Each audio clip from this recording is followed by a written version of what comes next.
Well, hello, folks out there in YouTube land. Got a big show lined up for you. Let's get right on into it. Well, all right, folks, we're going to go over the highest paid coaches in the country, who's overpaid, who's underpaid, if there's such a thing in college football anymore. And let's get all into this. But first, I want to talk just a little bit about the basketball. My team, the VOLS, actually played really well, but they played Vanderbilt at home, so that wasn't any big deal. But Auburn got beat at the Jungle by Kentucky, and Kentucky's been on the slides the last several weeks. So I think Auburn was a little bit in shock down there at their Coliseum. Oh, this is not how this was supposed to go. Yeah, a little bit. But let's get into these coaches. All right, highest paid coaches in college football. It says Texas reveals Steve Sarkisian's contract details. He must have obviously got a big raise. And let's see here. Yeah, he went from $5.8 million to $10.3. Winning. You want to make some more money? Go out and win. I'm sorry, winning. You starting to get the concept now? Oops, winning. Absolutely. So yeah, that jumped him in the top 15. We'll go down the list. We'll start out with number 15, which is Mr. Billy Napier, sitting at $7.3 million. That's an overpaid cat right there. He is 6-7 and then 5-7. So what's that? 13-15. So he's had 2 losing seasons in a row. He's going into his 3rd season. I don't know if you've seen his schedule. Oh my gosh! And just to go over it quickly, it's Miami. They got the one easy game, Sanford. Then they go into Texas A&M, Mississippi State, UCF, Tennessee, and Kentucky. And that's pretty tough right there. Those are not easy wins by any stretch of the imagination, especially coming up to K-Town. But look at the rest of their schedule. Number 1, Georgia. Number 2, Texas. Top 10, LSU. Top 10, Ole Miss. And Florida State, who was undefeated last year. Oh, no.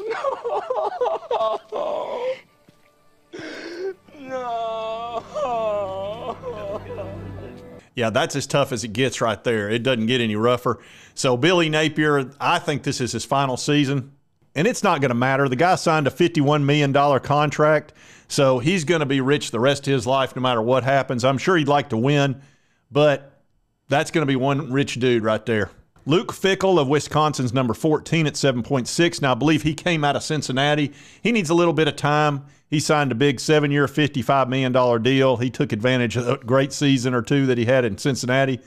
And I think he's probably going to be worth the money, honestly. Mike Gundy at Oklahoma State. Come after me! I'm a man! I'm 40! That's right. He's a man. Don't you forget it. Oklahoma State's been pretty good. I can see why he makes that amount of money. James Franklin at Penn State, $8.5 million. His name's been attached to a lot of possible openings, but he's been sticking with Penn State. He's the only person I ever saw win at Vanderbilt, so he's obviously a good coach. I think he's reasonably paid given the circumstances. They're a good team. They just can't win the big game, unfortunately. They always lose to Ohio State and Michigan. Mark Stoops at $9 million. Now, some people are going to think he's overpaid because they haven't been all that good the last couple of years, but this is a guy that won 10 games twice at Kentucky. I think he's paid fairly. I really do. He's been a very good coach for them, probably the best they've ever had. They'll probably end up with a statue of the guy at the end of the day. So I'm cool with him at $9 million, and there's a bunch at $9 million. Josh Heupel, Tennessee's $9 million. I'm very happy with him. He's not going anywhere, so I think he's aptly paid, or properly paid, if you will. At $9 million, I'm fine with that. And we've got Nico this year. Look, we had an off year last year, which was 9-4. If that's our off year, I can live with that. We have the best offense in the country typically. We certainly did with Hendon Hooker. Now we've got Nico, whose very first game he's ever played as a starter, scored 4 touchdowns against Iowa, a top 10 defense. So, yeah, I'm pretty happy with Josh Heupel. I know the Tennessee fan base is. Let's move to our next $9 million man. That's Eli Drinkowitz. Let me tell you something. The Missouri people are very happy with him, and they should be. They were, 10-2 last year? They played great, and then they won their bowl game as well, so 11-2. And they were playing Ohio State, and Ohio State was loaded. Now, granted, they were down to a freshman quarterback. Ohio State, they were down to a third-string guy that couldn't score, which tells you how important quarterbacks are in the offense of today, because they have every 5-star wide receiver you can imagine. But if you don't have the guy that can get it to them, it doesn't make any difference. They scored 3 points. You got to have the quarterback, period. Logical. And Missouri's got a really good one. in Brady Cook. So I think they're going to be fine. They're a dark horse to get into that playoff this year, that's for sure. And then one Lane Kiffin. Oh, man. I give this guy so much grief all the time. He's such a job hopper, flying around looking for the next big opportunity. I think he's going to wind up at Florida after next year, if I had to guess. He's not going to stay at Ole Miss forever. Sorry, Ole Miss fans. I know you don't like to hear that, but that's just a fact. How dare you! But he's done well. He's been successful and won 10 games twice. He would have done it 3 times in a row had he not flirted around with Auburn. And yes, you flirted with Auburn. You know you did. Don't quit lying, Lane. Anyway, I think he's fairly paid for $9 million. He's certainly worth it to Ole Miss. Brian Kelly, $9.9 million. Jury's still a little bit out on him, but they've been good last 2 years. I think that's a fine contract. No worries there. Mike Norvell, they bumped him up to $10 million.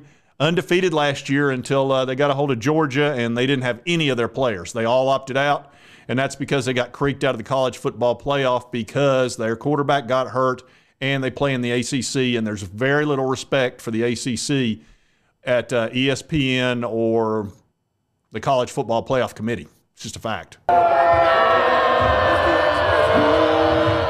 But Florida State's a good team, and he's a very good coach, and I think they're pretty darn happy down there. I'm a little bit concerned about their quarterback situation this year, but I think they got the right coach, and they're probably going to be good for a good long time, so I would stick with him. Lincoln Riley, USC. Everybody thought he was a bargain, but they weren't very good this year. His defenses kind of stink. His offense is usually really good, so the jury's really out on him. You know, they stole him from Oklahoma, so we'll see what goes on, but jury's out on him. I'm just going to leave it at that. All right, Kalen DeBoer. Now, he got a good $10 million contract when he left Washington to come to Alabama. Oh, Alabama! Now, I'm going to tell you something. I would not want to be the guy following Nick Saban. You're under incredible pressure, and you had better win. But one really good thing he's got going for him, moving to the 12-team playoff, as long as he makes that on a fairly regular basis and has a chance for a natty, and, you know, he'll need to win one at some point. But I think they'll give him 2 or 3 years, and they're going to have a good team. They're loaded with talent still, even after they had the mass exodus of 5 stars. They still have probably 20. And very few teams have that except for Georgia and Ohio State. So we'll see. He's an offensive guy. I think they'll score more. I think their defense will go down. I would fully expect that. They'll still be pretty good at defense, though, because they still got talent. But losing Caleb Downs was brutal. That guy was a difference maker. And they'll see that this year.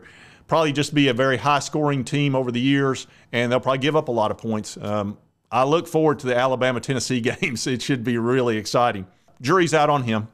Ryan Day at 10.2. Guy's won over 90% of his games, but he's been beaten by Michigan 3 years in a row, 2 of which are very suspect because of one Connor Stallions allegedly stealing signs. But he needs to win the big one this year. This is his year to do it. They've spent $13 million on keeping players and bringing in new players with NIL, which you're not allowed to discuss because the NCAA doesn't want you to discuss money. But somehow they're supposed to know. Don't get me started on the NCAA. It won't be pretty. Don't make me angry. You wouldn't like me when I'm angry.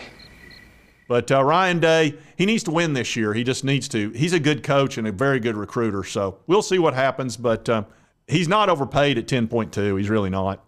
Steve Sarkisian, he's earned himself a nice bonus after making the playoffs at Texas. You know, hey, you win, you get the Benjamins. It's the way it is. I can't complain about that amount of money. Kirby Smart at 10.7. That's a bargain. Folks, that's a bargain. Sorry, he's won 2 natties. He should have been in the playoff this year, but this stupid college football playoff 4-game crap. Guy loses by 3 points in the tightest game ever, just about, with Alabama, who's a very good team, who made the playoff. Only game they lost all year by 3 lousy points.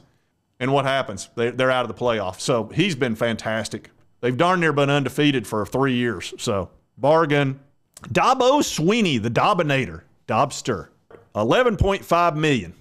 Now here's the thing. The guy's won 2 natties. Okay, 2 natties. You can't really take that from him. So he's been a bargain because of that for years. The last year or two, especially last year, this whole nonsense of not using the transfer portal or any of that kind of crap, that's just stupid. It's hurt him and it's hurt his team. And he doesn't recruit quite well enough to get away with that nonsense. I think he's a good coach. He seems like a good dude. He's not overpaid because he got you 2 natties. he's overpaid without that. So he needs to have a good season this year, or there are going to be some grumblings, because now he's the #1 paid coach, and that matters to people. If he doesn't win at a high rate, especially in the ACC, they're going to be coming after him. You can count on it, because there's already some people don't like. Look, Dabo, he roasts people the wrong way sometimes. It's just kind of who he is. But anyway, I wanted to go over those coaching salaries, kind of give you an idea what I thought of it. And I'm sure y'all have got opinions as well. You can tell me in the comment section if you like. And by the way, a little behind the curtains scene here. Oh, pay no attention to that man behind the curtain. As a YouTuber, I wanted to talk to you a little bit about comments. I really appreciate a lot of the kind comments y'all been giving me since I took a 4-day vacation. And I didn't expect to get near the comments that I got. And a lot of them were very kind and, you know, saying, hey, that you'd missed me and stuff like that. And I read all the comments that I can. I really do. I try to read every single one of them. One piece of advice on this, and please don't take this the wrong way, but if you write like a really long comment, sometimes I've got to go through 100 comments or more. If there's one that's really long, I can't read it, because then there's 5 more I can't read. So if you do a comment, if you'll make it kind of brief, you know, maybe 1, 2, 3, 4 sentences, something like that, I'm going to respond to it. And even if it's negative, a lot of times it's constructive criticism. I don't get mad by that. And if it's from other teams, I get it, man. You don't want to hear me talking smack about your team. I'm not going to get mad about it. Now, it's not going to stop me from talking smack about your team, because I do a lot of that. It's just kind of how I roll. But I don't get mad about that. But anyway, I did want to thank y'all for the kind comments. That was really nice. And anyway, if you've not subscribed, look, all you got to do is hit this little button right here. It costs you nothing, and it helps me out and help you get my videos, because it's hard to get them sometimes because of the way the algorithm works. And I don't understand the algorithm. Hello, Neo. Who are you? I am the architect. I created the Matrix. I've been waiting for you. But anyway, not a dime, but it helps me. And right over here's the most recent video YouTube thinks you'll enjoy based on your viewing history. That's something to do with the algorithm again. Anyway, I hope you did like the content. We'll see you next time on Sports Talk Jay.